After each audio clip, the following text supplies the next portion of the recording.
Do Senhor, meus irmãos, estamos mais uma vez aí nesse dia. Queremos deixar-lhes uma palavra de Deus, que nós assim nominamos como o pão diário. A nossa palavra do dia de hoje está fundamentada num acontecimento trágico, uma notícia que nos entristece muito e que a gente quer, a partir desta, tirar e extrair lições. Salomão disse que mais vale na casa onde há enterro, luto, do que ir na casa onde há banquetes.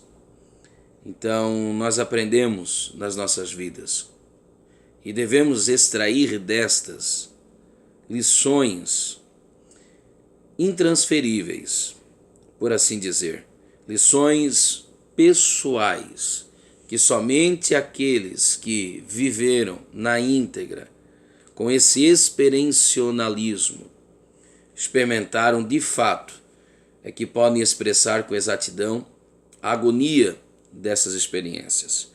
E eu quero fundamentar a minha fala nesse episódio, nesse ocorrido, e também na carta que o apóstolo Paulo escreveu aos Romanos. O capítulo é o de número 3, e o versículo é o de número 25. Aos Romanos, capítulo 3, verso 25, que diz: ao qual Deus propôs, é um propósito de Deus, como propiciação pela fé, isso é naquilo que não se vê, no seu sangue, pronome pessoal, seu sangue. Então Deus pune a si mesmo, o sangue é seu, para demonstração da sua justiça, por ter ele, na sua paciência, deixado de lado os delitos outrora cometidos. Outras traduções, por ter ele tolerado momentaneamente os pecados anteriormente cometidos. No mês de fevereiro, a gente recebeu uma notícia trágica que de fato nos comove até o dia de hoje, que foi a nota de falecimento da nossa sobrinha, minha sobrinha emprestada, sobrinha direta da minha esposa, a irmã Emily, uma jovem donzela que faleceu aos 19 anos de idade, vítima de câncer. E eu tenho evitado falar, Parece que quanto mais mexe, mais a dor aflora. E ela era uma menina excepcional, uma menina extraordinária, uma menina incomum. A sobrinha que todos os tios amavam, a prima que todos os primos amavam, a neta que todo vô e vó queriam ter, a filha que todo pai e mãe queria ter. E a gente sem entender, sem nenhum precedente, sem nada para referendar-se, ouvimos e recebemos essa notícia. Claro que se torna, da nossa parte, chega a ser hipocrisia. Não é hipocrisia. Chega a ser incoerente, seria a palavra mais correta. A gente falar de dor, porque a gente mora, de certa forma, distantemente. Eu sou um tio emprestado, Cheguei na família posteriormente. Mas você imagina a dor do pai, a dor da mãe, da irmã Silvia, do irmão Claudiomiro. E esse é o anticurso natural da coisa. Porque o curso natural da coisa, se nada der errado, se nada acidentalmente acontecer, é que um filho enterre um pai.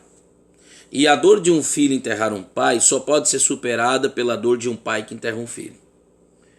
Então eu quero deixar por aqui, não quero nem continuar tecendo comentários, ok? Mas associada a esta, hoje, também nesse dia de hoje, exatamente hoje, a gente recebeu a triste informação, nesse dia 21 de julho, que vem falecer uma menina de 9 anos de idade. Assim como a Emily era levita, noiva, cursando faculdade, uma menina que a Emily deveria ter defeitos, eu acredito, porque todos tiveram defeito. Mas é o tipo de pessoa que eu a conheci intensamente por 12 anos e não vi nenhum defeito sequer nela. Deveria ter, porque todos têm. Então é mais ou menos nesse segmento, essa menina de 9 anos de idade, filha do irmão Flávio, da cidade de Criciúma, uma menina que sofreu desde que nasceu com enfermidade, elefantismo. E, gente, era terrível a situação, mas era uma menina que, em detrimento a tudo isso, cantava, adorava a Deus, louvava o Senhor, assim como a irmã Emily também.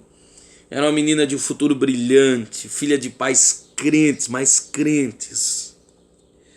Uma menina muito dócil. E que automaticamente nada mais do que simpatizasse com esta dor ali.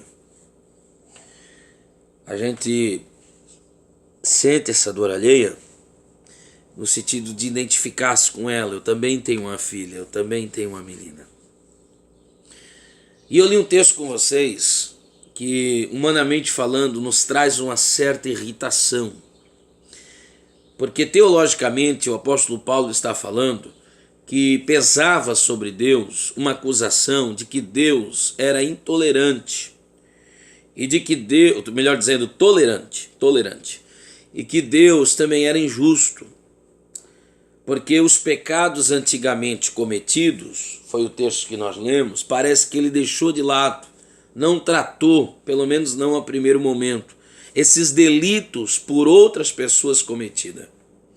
Aí você vê em detrimento a estes, situações como esses 2 casos que eu citei, que não são casos isolados. Falar em sofrimento é pisar em solo sagrado. A existência humana é marcada por esse sofrimento. A cristandade tem como sinomologia, a cristandade tem como singularidade não apenas o sofrer, porque todos sofrem, mas a maneira pela qual nós enfrentamos o sofrimento e a leitura que nós fizemos deste sofrimento. Então nós somos marcados, ladeados, rodeados de sofrimento. Não sei exatamente porquê, mas parece que uns sofrem mais do que outros. É aquilo que eu falei, chega a ser incoerência falar da nossa dor diante de uma dor, como desses 2 casos que eu estou citando, a irmã Silvia, o irmão Claudomiro, o irmão Flávio. Imagina um pai que enterra uma criança com 9 anos de idade, uma filha com 19 anos de idade. Terrível. Terrível. E daí eu li um texto que parece que Deus, por um outro lado, é intolerante com alguns, que na nossa visão, gente que merecia morrer e está viva. Pronto. Vou deixar de ser aqui, falastrão, verborrágico, deixar de ficar aqui enfeitando o pavão, saboneteando e não sendo diretivo. Então vamos ser diretivo. Gente como a Emily, gente como a menina que faleceu no dia de hoje, gente como que falar do pregador Guilherme Borges, um dos caras de mais caráter, um dos obreiros mais qualificados. O que falar da filha do Máscara, uma menina inocente que morre vitimada de um acidente. O Máscara, para quem não conhece, é o pastor Luiz Alcione. Não chega a ser meu amigo, porque a gente não tem tanta... a gente não tem... como é que eu posso dizer? A gente não se encontra com tanta frequência, mas eu já dividi a tribuna com ele. É um dos grandes pregadores da nossa nação, um dos homens que Deus usou muitas vezes para curar enfermo. Há testemunhos de relatos de que pessoas foram ressuscitadas pela sua oração, mas agora a sua filha morre.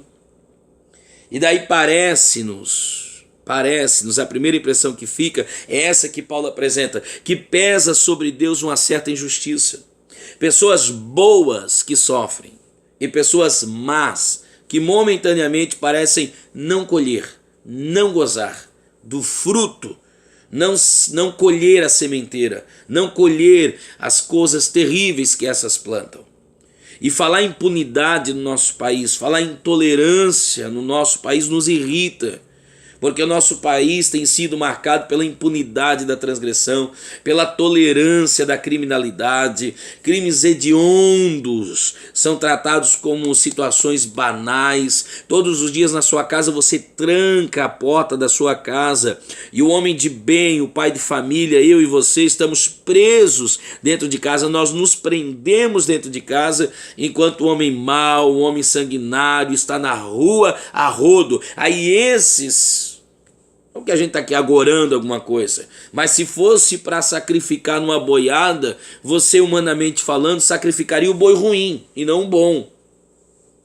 Se bem que esse mundo está tão nojento que quem está partindo com o Senhor, na verdade, como disse Paulo, está em lucro, está em vantagem. Essa é uma grande verdade. Mas nós não entendemos isso.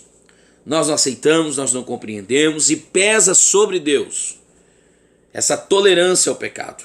Deixa eu contar um exemplo rápido bíblico aqui. Você imagina Urias. Quem conhece a Bíblia sabe de que eu estou falando. Segundo Samuel, capítulo 11, um dos melhores soldados que eu já li na Bíblia, fidedigno ao seu exército, fidedigno ao seu pastor, fidedigno ao seu rei, fidedigno à sua esposa, fidedigno aos seus companheiros de batalha, um cara excepcional. Mas tinha uma mulher bonita. Davi se engraça, adultera com esta mulher. E crente não deve pecar por alguns motivos. Primeiro, porque Deus é justo. Segundo, porque o diabo não presta. Alguém já disse que ele faz a panela, mas não faz a tampa. E terceiro, porque dá azar, então não peque. Deus é justo, o diabo não presta e dá azar, não peque. O cara pecou e na noite que pecou engravidou a menina, a esposa de Urias. O cara está lá dando a vida pelo seu rei e o rei está na sua casa usurpando a mulher que não é sua. Naamã condena esse pecado, segundo Samuel, capítulo 12.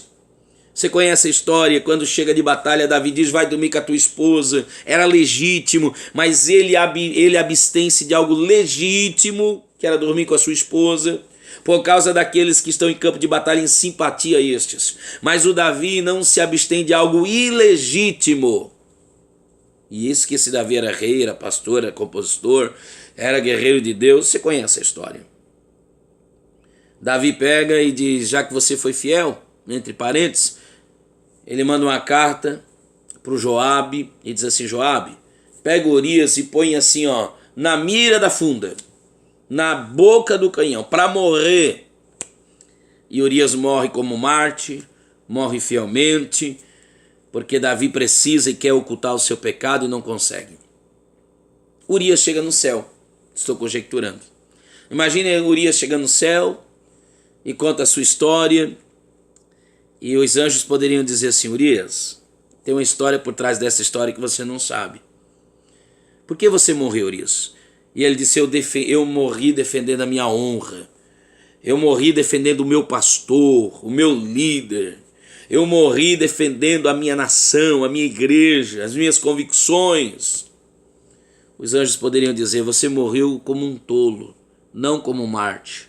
Enquanto você estava lá dando a sua vida, o teu pastor, o teu líder, sabe, o teu rei estava dormindo com a tua mulher. E ele mandou tu dormir com ela para ocultar o seu pecado. Se tu não morresse, tu ia viver a vida inteira iludido por ele e por ela, um pecado enrustido. Você imagina que se fosse eu que soubesse disso, me subiria uma ira. E eu ia procurar Deus na eternidade. Gente, estou conjecturando. E eu dizer, Senhor Deus, o Senhor vai ter que tratar com o Davi. Arrebenta com a vida dele. Acaba com ele, esse miserável, esse infeliz. O cara me tirou a minha vida, tirou a minha mulher. E sabe o que a Bíblia vai dizer? Que o Davi não morreu. Pelo menos não a primeiro momento. A Betseba, mulher de Urias, também não morre. Quem morre é a criança. A criança era inocente na história. O fruto do pecado morre. Porque tudo que é feito em pecado não aguenta, não suporta e não consegue suportar, não consegue resistir à prova do tempo. O pecado não vai muito longe, o menino morre. Urias podia dizer, Deus, o Senhor é injusto, o Senhor é tolerante, o Senhor deveria matar era o Davi, não era o menino. Tem alguma coisa errada contigo.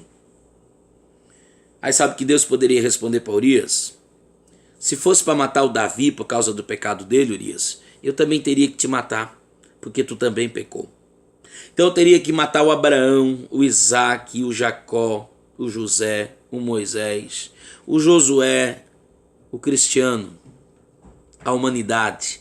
Eu iria acabar com a raça humana, porque todos pecaram e destituídos estão da glória de Deus. Senhor, o que é que o Senhor vai fazer? O sangue de Abel clama, mas não resolve. Sangue de Adão, teu sangue, Urias, o sangue de todos os homens não consegue aplacar a ira da minha santa justiça. Então o que é que o Senhor vai fazer? Para não matar o Davi, eu vou matar o meu filho. Para não matar o Davi, porque você sabe, Jesus é Deus. Filipenses 2:5, esvazia a si mesmo. Desce aqui na forma humana e vai punir a si mesmo por causa do pecado de outrem. Então, eu termino a minha fala dizendo, Deus é justo. Você pode não entender agora. Coisas como essa que eu citei eu não entendo agora. Eu não entendo porque crianças são violentadas. Eu não entendo porque tanta gente está faminta. Eu não entendo porque tanta gente é injustiçado. Sinceramente, eu não entendo. Mas uma coisa eu sei, Deus é justo. Uma coisa eu sei, a justiça de Deus é resolvida quanto ao sangue vertido de Cristo Jesus. Ainda que Deus momentaneamente tolere esses pecados, acredite, Deus trará em juízo. Nada passa impune aos olhos do justo juiz. Ele se apresentou no livro de Apocalipse como aquele que tem os olhos como chama de fogo. Como disse Paulo, seja todo homem mentiroso, seja Deus verdadeiro. Cabe-nos apenas nos curvar, nos submeter. E a Ele, disse Deus, disse Deus, é a vingança. Deixa com Ele, tá bom? Deus te abençoe, em nome de Jesus. Você não é o primeiro, você não é o último a ser injustiçado. Nós somos injustiçados porque os homens são injustos. Mas Deus é justo, sempre justo, eternamente justo. Tá bom? Deus te abençoe em nome de Jesus. Deixe lá o seu like, lá o seu sinal de positivo. Acione lá as notificações. Divulgue para mais alguém esse canal. E a gente está aqui no nosso Pão Diário, sempre tentando deixar uma palavra de Deus para a sua vida. Deus te abençoe. No nome de Jesus.